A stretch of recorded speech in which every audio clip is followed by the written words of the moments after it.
ডাকপ্রিয় চিঠি, লেখিকা রিক্তা ইসলাম মায়া। পর্ব 2। সন্ধ্যার আকাশে নেমেছে ঝুম বৃষ্টি, স্বাধীন আকাশে টিপটিপ বৃষ্টি। এই বৃষ্টি মাথায় নিয়ে ছুটে চলেছে ব্যস্ত নগরীর ব্যস্ত মানুষগুলো। কেউ বা রেনকোট গায়ে জড়িয়েছে, আবার কেউ বা বৃষ্টির পানি মেখে নিত্যদিনের বাজার করছে ফুটপাত থেকে। মূলত ঢাকা শহরকে একটি কোলাহলময় যান্ত্রিক শহর কিংবা ব্যস্ত নগরী বলা হয়। এখানে ঝড় বৃষ্টি যাই হোক, মানুষের কর্মব্যস্ততা সর্বদা থাকে। ঘনবসতির সঙ্গে গাড়ির যানজটের ব্যাপারটাও বেশ দেখা যায় এই নগরীকে কেন্দ্র করে। সন্ধ্যার ঝুম বৃষ্টিতে হুট তোলা রিকশা টিং টিং শব্দ করে চলে যাচ্ছে এ পথ থেকে ও পথে। মারিদ এমন একটা সন্ধ্যায় বাইক থামালো পুরান ঢাকার চেনা পরিচিত গলিতে। ততক্ষণে বৃষ্টিতে ভিজে দুপুরের পরা আকাশি রঙের শার্টটি পিঠে লেপ্টে গেছে। বৃষ্টি মাথায় নিয়ে সে দাঁড়ালো ছোটখাটো একটি চায়ের দোকানের ছাউনির নিচে। গায়ের ভেজা শার্টটি হালকা ঝেড়ে আশেপাশে বৃষ্টিময় পরিবেশটা দেখে কপাল কুঁচকালো। গরম গরম চা অর্ডার করে দৃষ্টি উঁচিয়ে তাকালো মেঘলা আকাশের দিকে। গুমুর গুমুর শব্দে যেন আকাশের বাঁধ ভাঙা গর্জন। কবে যে এই বৃষ্টি থামে কে জানে। মারিদের আজ একটু হাসপাতালে যাওয়ার কথা ছিল দাদাভাইকে দেখতে। দুপুরের পর থেকে সে ব্যস্ত থাকায় তার আর হাসপাতালে যাওয়ার সময় হয়নি। এর মধ্যে পরিবারের প্রায় সকলের ফোন এসেছে সে কখন যাবে সেই নিয়ে। কিন্তু আকাশের যা অবস্থা, মনে হয় না এই বৃষ্টি সকালের আগে থামবে। বৃষ্টি হলে আবার ঢাকার রাস্তায় চলাফেরা মুশকিল। রাস্তায় হাঁটু সমান পানি জমে একাকার অবস্থা। তখন মানুষের যাতায়াত করা শুধু মুশকিল নয়, দুষ্কর হয়ে পড়ে। আল্লাহ জানে এই দেশটা যে কবে ঠিক হয়। মারিদ বিরক্তি নিয়ে পকেট থেকে টিস্যু বের করে নিজের ভেজা মুখ মুছতে মুছতে তার পকেটের ফোনটি বেজে উঠল। মারিদ তাড়াহুড়ো করে ফোন বের করলো না।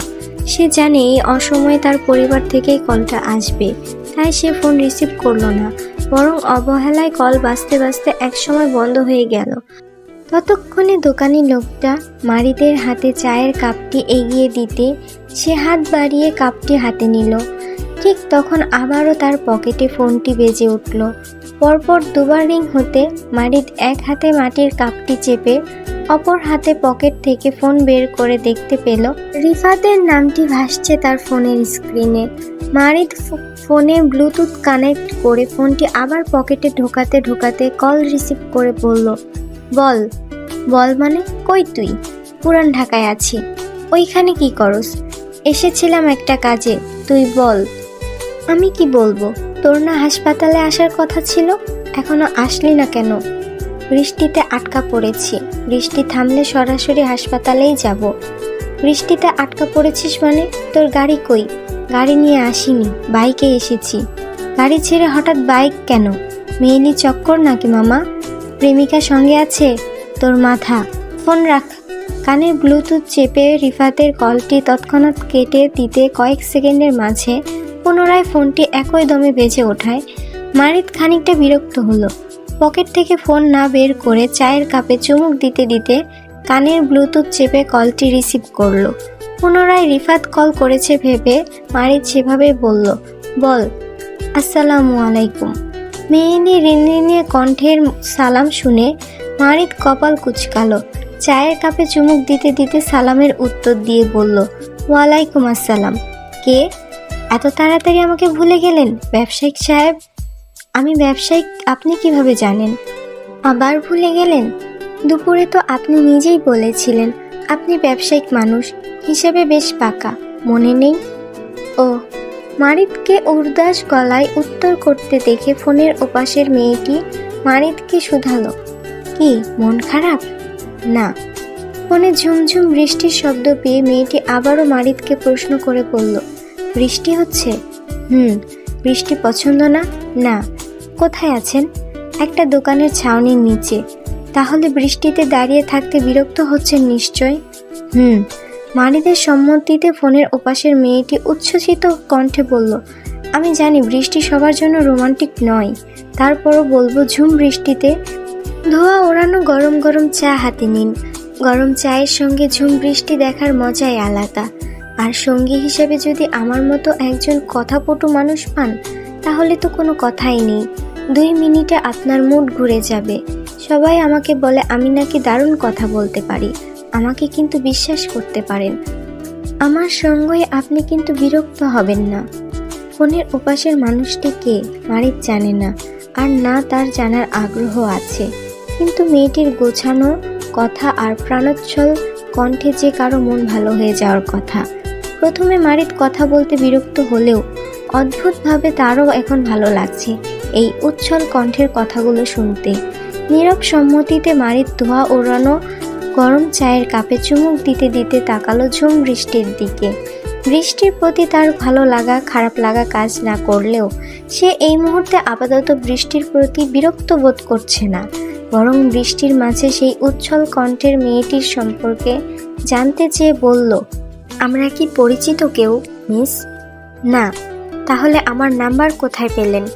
পেয়েছি একভাবে। কিভাবে? আপাতত পরিচয় দিতে পারছি না, তার জন্য দুঃখিত। তবে আমাকে বসন্তের অতিথি পাখি ধরে নিন, বসন্ত চলে গেলে আমিও চলে যাব। মেয়েটির কথাগুলো কেমন অদ্ভুত আর রহস্যময় শোনালো মারিদের নিকট। সে কপাল কুঁচকে পাল্টা প্রশ্ন করে বলল, তার মানে ফাঁদে ফেলতে এসেছেন? পোষ মানাতে পারলে থেকে যেতে পারি। মারিদ হাসলো। অদ্ভুত এক ভালো লাগা ছেয়ে গেল মনে। কথা বলবে না করেও মারিদ বৃষ্টি মাথায় নিয়ে 1.5 ঘন্টা দাঁড়িয়ে ফোন আলাপ করলো। মেয়েটি সত্যিই দারুণ কথা বলতে পারে, তবে মারিদ কথা বলেছে কম, শুনেছে বেশি। মাঝে মধ্যে তার ঠোঁটের কোণে একটু একটু মিষ্টি হাসির রেখা দেখা গেছে। এই যা, যে মারিদ আলতাফ অহেতুক কিছু পছন্দ করে না, সেই মারিদ আজ ঝুম বৃষ্টিতে দাঁড়িয়ে অহেতুক 6টা ধোয়া ওঠানো গরম চা পান করলো। বৃষ্টি পছন্দ না, অথচ বারবার অহেতুক বৃষ্টির দিকে তাকিয়ে রইল। এই যে সে এতগুলো অহেতুক কাজ করলো, সেটা তার বোধগম্য হলো ফোন আলাপের পর।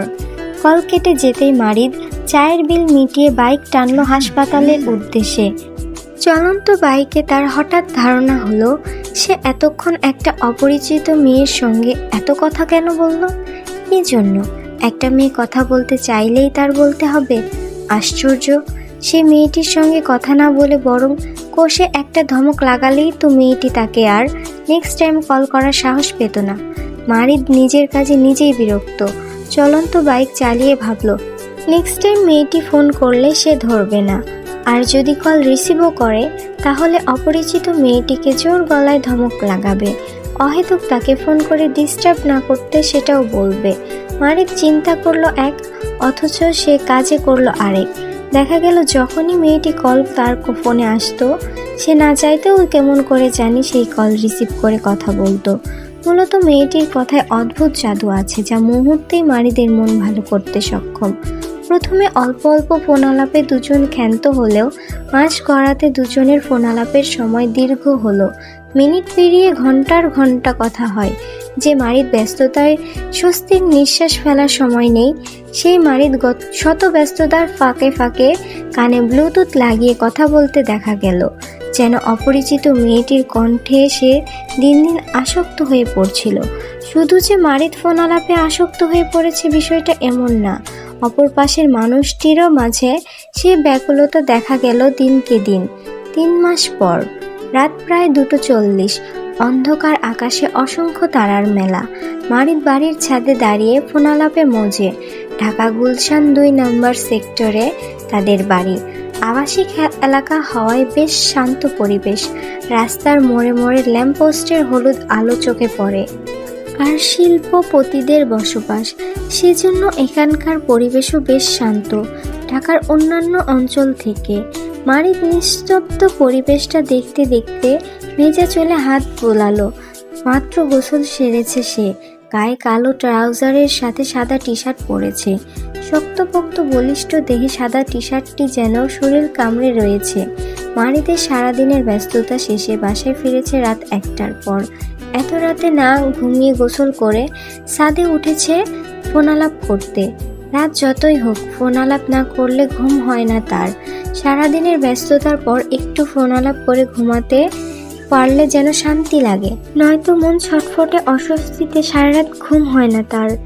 মারিদ জানে প্রকাশ না করলেও ফোনের অপর পাশের মানুষটিরও সেম অবস্থা হয়। সারা রাত ভর তার একটি কলের অপেক্ষায় বসে থাকে মেয়েটি, নয়তো তার কল করার সাথে সাথে কি কলটি রিসিভ হতো। মারিদ পকেটে দুহাত গুজে ছাদের এক প্রান্ত থেকে অপর প্রান্তে হাঁটছে ধীর গতিতে। তাকে দেখে যে কেউ বলে দেবে সে বিশেষ ফোনালাপে ব্যস্ত। তক্ষুনি শোনা গেল মেয়েটির কণ্ঠ। মারিদকে কথায় কথায় বলল, আপনি জানেন মানুষ দুনিয়াতে সবচেয়ে বেশি কিসের মায়ায় পড়ে? ফোনের ওপাশের মেয়েটির উচ্ছ্বসিত কণ্ঠে কথাটা শুনে মারিদ সাবলীলভাবে জানতে চেয়ে পাল্টা প্রশ্ন করে বলল, কিসের? কথার। তাই? মানুষ দুনিয়াতে সবচেয়ে বেশি কথার মায়ায় পড়ে। একটা মানুষকে কথা দিয়ে আপনি সারাক্ষণ ডুবিয়ে রাখতে পারবেন। যার কথায় আমরা যতটা অ্যাট্রাকটিভ ফিল করি, আমরা তার মায়া তত সহজেই পড়ে যাই। এজন্য দেখবেন সম্পর্কের শুরুতে মানুষ দিনরাত এক করে একে অপরের সঙ্গে সারাক্ষণ কথা বলে, কিন্তু যখন মানুষ কথার আকর্ষণ হারিয়ে ফেলে তখন সেই মানুষের ব্যস্ততার বাহানা শুরু হয়। আর এমনটা হওয়ার কারণ হচ্ছে মানুষ ব্যক্তির প্রেমে না পড়ে তার কথার প্রেমে পড়ে বলে মনে হয়। এজন্য একটা সময় পর সম্পর্কগুলো টক্সিক হয়ে যায়। মারিদ মনোযোগ সহকারে ফোনের ওপাশের মেয়েলি কণ্ঠের কথাগুলো শুনে ছোট্ট ছোট্ট পা ফেলে ছাদে হাঁটতে হাঁটতে কথায় কথায় মারিদও বলল, তাহলে আমাদের সম্পর্কটা মনে হয় না কখনো টক্সিক হবে। আপনি আমি দুজনেই ম্যাচিওর, টক্সিক হওয়ার নো চান্স। মারিদের কথা শেষ হতে না হতেই তৎক্ষণাৎ শোনা গেল ফোনের ওপাশের মেয়েলি নিয়ে গলার স্বর, আমরা কি সম্পর্কে আছি ব্যবসায়িক সাহেব? কথায় কথায় মারিদ কি বলতে কি বলে ফেলেছে সেটা অনুভব হতেই অস্বস্তিতে সে এদিক থেকে ওদিক তাকাতে তাকাতে বিড়বিড় করে আওড়ালো, শিট। তারপর দুজনে নিশ্চুপ ভঙ্গিতে কাটালো কিছুক্ষণ। মারিদের 30 বছরের জীবনে যেন এই অচেনা অস্বস্তিকর অনুভূতিগুলো প্রথম। সে ছোটবেলা থেকে পড়াশোনার পাশাপাশি পারিবারিক ব্যবসায় যোগ করেছিল। যখন তার 14 বছর বয়স, বংশের বড় ছেলে হওয়ায় বাপ চাচাদের পারিবারিক ব্যবসায় সহজে জড়িয়ে যায়। তার বাপ চাচারাও চাইতো মারিদ তাদের ব্যবসাটা বুঝুক, শিখুক। পড়াশোনা করে তাদের বংশে কেউ অন্যের অধীনে চাকরি বাকরি করার মন মানসিকতা নেই। সৈয়দ বংশের নাম ডাক সবসময় বজায় থাকুক। এজন্য মারিদের বাপ চাচারাও মারিদকে ব্যবসায়িক কাজে ছোট থেকে শেখানোর চেষ্টা করত। মারিদ যখন 6-এ পড়তো তখন থেকেই মারিদকে নিয়ে তাদের পারিবারিক সব ব্যবসায়িক আড়তে যেত তার বাপ চাচারা। প্রথমে তাকে দিয়ে ব্যবসায়িক ছোট ছোট হিসাব করাতো, তারপর বড় বড় মোটা অঙ্কের টাকার হিসাবের দায়িত্ব পড়তো মারিদের কাঁধে। ম্যানেজার আগে থেকে হিসাব কষে রাখলেও মারিদের বাপ চাচারা মারিদকে দিয়ে পুনরায় সেই একই হিসাব করাতো, শুধু তাকে ব্যবসায়িক লাইনটা শেখানোর জন্য। এভাবে মারিদ তাদের পারিবারিক ব্যবসায় জড়িয়ে পড়ে তার যখন 14 বছর বয়স তখন থেকে। তারপর কলেজ শেষ করে ঢাকা বিশ্ববিদ্যালয়ের পড়ার 2য় বছর থেকে সে তাদের পারিবারিক ব্যবসার পাশাপাশি নিজের একটা আলাদা ব্যবসা দাঁড় করালো। সেখানেও অবশ্য তার বাপ চাচারা ব্যাপক সাহায্য করেছিল। ততদিনে মারিদও একজন দক্ষ ব্যবসায়ী হয়ে উঠেছিল। সেজন্য খুব সহজে বছর ঘোরাতে না ঘোরাতেই তার ব্যবসাটাও সফলতার সাথে দাঁড় করিয়ে ফেলল। তারপর থেকে মারিদকে কখনো পিছনে ফিরে তাকাতে হয়নি। এক ব্যবসার টাকা দিয়ে আরেকটা ব্যবসা বাড়িয়েছে। বলতে গেলে আজ সে অত্র এলাকার সকল ব্যবসায়ীদের মধ্যে একজন। তার মতো একজন দক্ষ ব্যবসায়ী হয়ে অজানা একটা ফোন কলে আটকে দিনরাত এক করে যখন তখন কথা বলাটা সত্যিই বোকামি। এই যে সে সারাদিন কত ব্যস্ত ছিল, ক্লান্তিতে তার শরীরটা ছেড়ে দিচ্ছে একটু বিশ্রাম নিতে কিংবা ঘুমানোর জন্য। এত ক্লান্ত থাকা সত্ত্বেও মারিদের ঘুমাতে ইচ্ছে করছে না। শুধু তার মন আটকে আছে এই অচেনা মানুষটার ফোন কলের জন্য। সত্যি বলতে মারিদও বিশ্বাস করে দুনিয়াতে মানুষ সবচেয়ে বেশি কথার মায়ায় জড়ায়। কথা থেকে সব কিছু শুরু হয় কিংবা শেষ হয়। এই যে মারিদের মতো একজন শক্ত মানসিকতার ছেলেও অচেনা একজনের কথায় মায়ায় জড়িয়ে রাতের ঘুম নষ্ট করে রাত জাগা পাখি হয়ে কথা বলছে।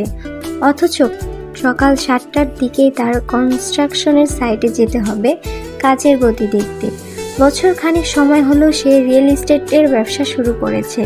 জমি কিনে সেখানে বড় বড় ভবনের প্রজেক্ট তৈরি করছে।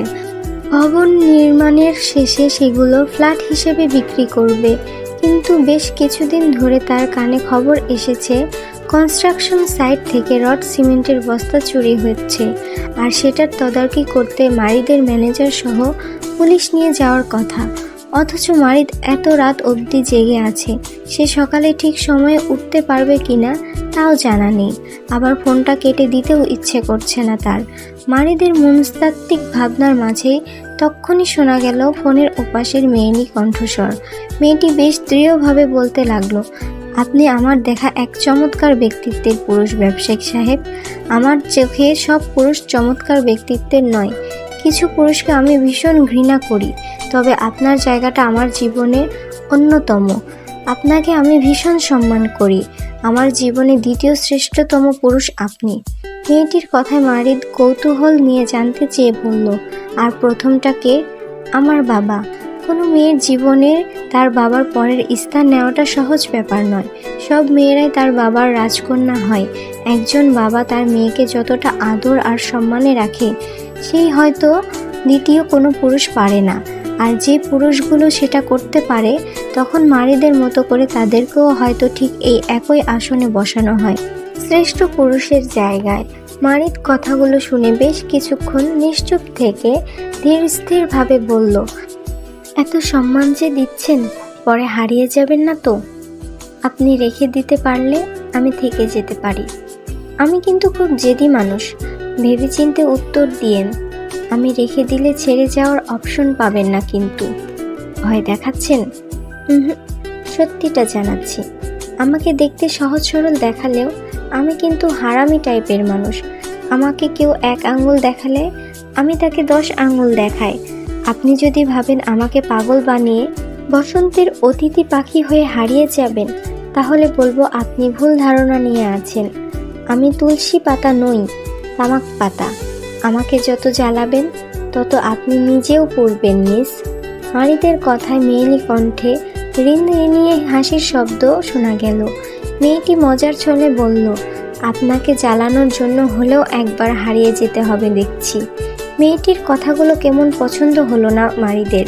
খানিকটা অসন্তুষ্ট হয়ে জেদি গলায় মারিদ বলল, এ কাজ ভুলেও করবেন না মিস, আমি কিন্তু ভালো মানুষ না। মারিদকে রেগে যেতে দেখে মেয়েটি ফের হাসলো, মিষ্টি স্বরে বলল, আপনি রাগও করতে পারেন? মারিদ হাঁটতে হাঁটতে ছাদের কোণায় দাঁড়াতে দাঁড়াতে বলল, আমি অনেক কিছুই করতে পারি মিস, সামনে এলে বুঝতে পারবেন। এখন বলেন, আপনি আমার সামনে কবে আসবেন, কবে নিজের পরিচয় দেবেন? মারিদ পরিচয় জানতে চাইলে ফোনের ওপাশের মেয়েটি একইভাবে বলল, আমি তো আপনাকে চিনি, তাহলে আর কি চাই? মেয়েটির কথায় মারিদ সেভাবেই উত্তর দিয়ে বলল, আপনার একা চিনলে তো হবে না মিস, আমারও তো আপনাকে চিনতে হবে, তাই না? আমরা 3 মাস যাবৎ কথা বলছি, অথচ আমি এখনো আপনার নামটা জানি না। আপনার ফ্যান্টাসির জন্য এইভাবে আর কতদিন অপরিচিত হয়ে থাকবো? এবার অন্তত আপনার উচিত আমাকে পরিচয়টা দিয়ে দেওয়ার। পরিচয় দিয়ে দিলে তো আমরা আর অপরিচিত কেউ থাকবো না, পরিচিত হয়ে যাব। তখন আপনার মাঝে আমাকে নিয়ে আর এত ফ্যান্টাসি কাজ করবে না। সেজন্য আমি চাই আপনার অপরিচিত কেউ হয়ে থাকতে। প্লিজ থাকুন না এভাবে, আমার আপনার সাথে অপরিচিত হয়ে কথা বলতে ভালো লাগে।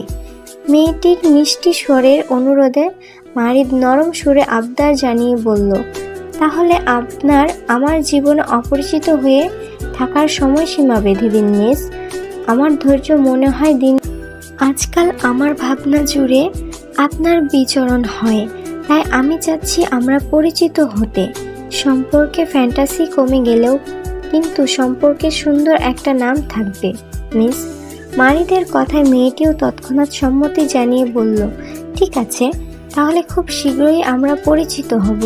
শুধু নামের নয়, মানুষটারও সাক্ষাৎ হবে। অপেক্ষায় রইলাম মিস। তারপর দুজন নিশ্চুপ। কয়েক সেকেন্ড সময় নিয়ে মেয়েটি আবার বলল, আচ্ছা, একটা প্রশ্ন করি? জি। মারিদের সম্মতিতে মেয়েটিকে রয়ে রয়ে বলতে লাগলো, প্রশ্নটা একটু অদ্ভুত শোনাতে পারে, তারপরও ধরুন আপনার ভাবনা অনুযায়ী আমাকে বাস্তবে মিল পেলেন না। বাস্তবে আমি মানুষটা খুব কুৎসিত এবং কালো, তখন কি করবেন? চেহারা দেখে অবহেলায় ছুঁড়ে ফেলবেন নাকি আগলে নেবেন? কোনটা? ফোনের ওপাশে মেয়েলি কণ্ঠের কথাগুলো বেশ অদ্ভুত লাগলো মারিদের কাছে। আপনার কথাগুলো এখন টিনেজারদের মতো শোনাচ্ছে মিস অপরিচিতা। মারিদের কথায় ফোনের ওপাশের মেয়েলি কণ্ঠে কেমন নমনীয়তা আর উদাসীনতা শোনা গেল। মেয়েটি উদাস গলায় বলল, আমি তো টিনেজারই এবং খুব কুৎসিত কালো একটা মেয়ে। কালো বলে আপনিও অবহেলা করবেন না তো পরে। মারিদ ছাদের রেলিংয়ে কোমর ঠেকিয়ে তাকালো দূর আকাশে। শেষ রাতে স্নিগ্ধ ফুরফুরে বাতাসে শরীর ঠান্ডা হয়ে এসেছে। মারিদ শীতল কণ্ঠে উত্তর দিয়ে বলল, আমি ব্যবসায়িক মানুষ হতে পারি, হয়তো হিসেবে বেশ দক্ষ, তবে আপনাকে নিয়ে কখনো এতটা গভীরে ভাবিনি। ব্যক্তি হিসেবে আমার আপনার সঙ্গ ভালো লাগে, তাই কথা বলি। এবার আপনি মোটা নাকি কালো, বেটে না লম্বা, সেটা ভেবে কখনো কথা বলা হয়নি। তাই আমার কাছে ব্যক্তি হিসেবে আপনি ম্যাটার করেন, আপনার বাহ্যিক চাকচিক্য নয়। মারিদের কথায় ফোনের ওপাশের মেয়েটি মারিদের হাইট জানতে চেয়ে বলল, আচ্ছা আপনার হাইট কত? 6 ফিট 1 ইঞ্চি। আমার 5 ফিট 2 ইঞ্চি। মেয়েটির কথায় মারিদ সাবলীল গলায় শুধালো, আপনি মনে হয় আমার বুক বরাবর হবেন, রাইট? হতে পারি, তবে আপনার থেকে আমাকে হাইটে অনেক ছোট দেখাবে। মারিদ কথায় কথায় চট করে বলে ফেলল, ছোট দেখালে সমস্যা নেই, বরং আমার ছোট বউই পছন্দ। আমার বুকে মাথা পেতে চট করে মনের কথাগুলো পড়তে পারবেন আপনি। মারিদের কথায় যেন ফোনের ওপাশের মেয়েটি বেশ অবাক হলো। অবাক কণ্ঠে মেয়েটি তৎক্ষণাৎ মারিদকে শুধালো, বউ? মারিদ বুঝল সে আবারও কথায় কথায় ভুল কিছু বলে ফেলেছে। সম্পর্কে জড়ানোর আগেই মেয়েটিকে তার বইয়ের জায়গায় দিয়ে ফেলেছে। বিষয়টি বুঝতে পেরে সে অস্বস্তি বোধ করলো। গুমট পরিবেশে সে আবারও বিড়বিড় করে বলল, শিট অ্যাগেইন। এমন নয় যে মারিদ নিজে থেকে এসব বলে বিভ্রান্তিকর পরিস্থিতির সৃষ্টি করছে দুজনের জন্য, বরং মারিদের ধারণা অনুযায়ী যেখানে অনুভূতি তীব্র হয় সেখানে এমন টুকটাক ভুল কিছু এমনিতেই নিজ সম্বোধনে বেরিয়ে আসে। ফোনের ওপাশের মানুষটি তাকে এত গুরুত্ব দিচ্ছে বলেই তার ভিতরকার সত্তা উতলা বাতাস বইছে। সেই বাতাসের জোয়ারে সে এসব ভুলভাল বলছে, নয়তো তার 30 বছর বয়সে এমন ঘটনা বিরল। সে খুবই স্ট্রিক্ট একটা মানুষ, পড়াশোনা আর কর্ম নিয়ে এতটাই ব্যস্ত ছিল যে তার কখনো মনে হয়নি তার কাউকে প্রয়োজন। নিয়মিত পড়াশোনা সে ওই এসএসসি পাস পর্যন্ত করেছিল, তারপর সে নিয়মিত ছিল না পড়াশোনায়। বন্ধুদের থেকে নোট সংগ্রহ করে রাতে পড়তো আর দিনে ব্যবসায়িক কাজে দৌড়াদৌড়ি করত বলে সে কখনো কলেজ কিংবা ভার্সিটিতে নিয়মিত ক্লাস করতো না, শুধু পরীক্ষার আগে ওই কয়েকদিন ক্লাস করত, যার জন্য মারিদের কখনো ক্লাসমেট কিংবা সিনিয়র জুনিয়র কারোর সঙ্গে তার প্রেম নিবেদন হয়নি। তাই মারিদের জানা নেই প্রেমময় অনুভূতি কেমন হয়। কিন্তু হঠাৎ এই আগন্তুকের আগমনে মারিদের মনে হুট করে যেন তার অজান্তে বসন্ত চলে এসেছে। আর সেই বসন্তের তোড়ে সে এখন ভুলভাল বলে বেড়ায়। এটা অবশ্য তার দোষ নয়, দোষী যদি কেউ হয় তাহলে ফোনের ওপাশের মানুষটা হবে। তাকে এই অবস্থানে দাঁড় করানোর জন্য সে দায়ী, নয়তো মারিদ একজন শুদ্ধতম পুরুষ হিসেবে পরিচিত। থমথমে পরিবেশে দুজনই নিশ্চুপ রইল কিছুটা সময়। নীরবতা ভেঙে হঠাৎ ফোনের অপর ওপাশ থেকে মেয়েলি কণ্ঠে ঋণ ঋণিয়ে আবদার করে বলল, আচ্ছা আমি একটা আবদার করলে রাখবেন? বলুন। আমি যদি আপনাকে নিয়ে কখনো চিঠি লিখি তাহলে আপনি কি চিঠির উত্তর দেবেন? মারিদ পাল্টা প্রশ্ন করে বলল, হঠাৎ চিঠি কেন? মনে আর কথা বলবেন না? বলবো। তাহলে আসলে আমার না 90 দশকের কাহিনীগুলো বেশ ইন্টারেস্টিং লাগে। তখন মানুষের হাতে এত ফোনের প্রচলন ছিল না, আর না তখন সোশ্যাল মিডিয়া ছিল। তখন মানুষ যোগাযোগ করতে চিঠি নিবেদন করত। মানুষের চিঠি এক জায়গা থেকে অন্য জায়গায় পৌঁছাতে দিন, সপ্তাহ, এমনকি মাসও সময় লাগত। তারপরও তখন মানুষ একটা চিঠির উত্তরের আশায় অধীর আগ্রহে বসে থাকত, কখন তার ডাকপ্রিয় চিঠি আসবে বলে। আমি বলতে আপনি ছাড়া কেউ নেই ব্যবসায়িক সাহেব, হোক ক্ষণিকের জন্য। তারপর আমি চাইবো আমার বেনামি সব চিঠিগুলো আপনার নামে লিখতে। এখন আপনি বলুন, হবে না আমার ডাকপ্রিয় চিঠির মাধ্যম? মেয়েটির কথায় মারিদও সেইভাবেই উত্তর দিয়ে বলল, চিঠির মানুষটা যদি আপনি হন তাহলে ডাকপ্রিয় চিঠি অবশ্যই গ্রহণযোগ্য হবে মিস বসন্তের পাখি। মারিদের কথায় খুশি হয়ে চট করে ধন্যবাদ জানিয়ে বলল মেয়েটি।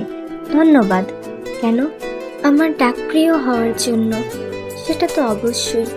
হঠাৎ কিছু মনে হওয়ায় তাড়াহুড়ো করে ফোনের ওপাশের মেয়েটি আবারও বলল, আচ্ছা আরেকটা কথা, আমাদের চিঠির কথাগুলো শুধু চিঠিতে সীমাবদ্ধ রাখবেন কিন্তু।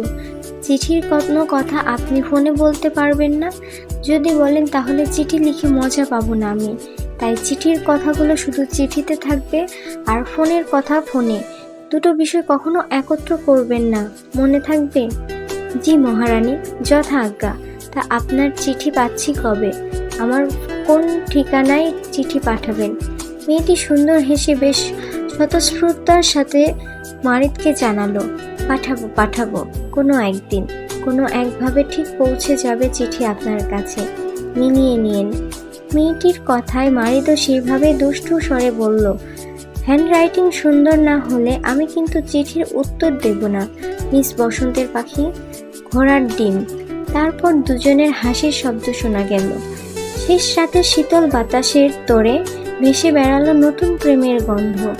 সে রাতে মারিদকে আর ঘুমাতে দেখা যায়নি, বরং সারা রাত ফোনালাপের পর সকালের দিকে বেরিয়েছিল কনস্ট্রাকশন সাইডে।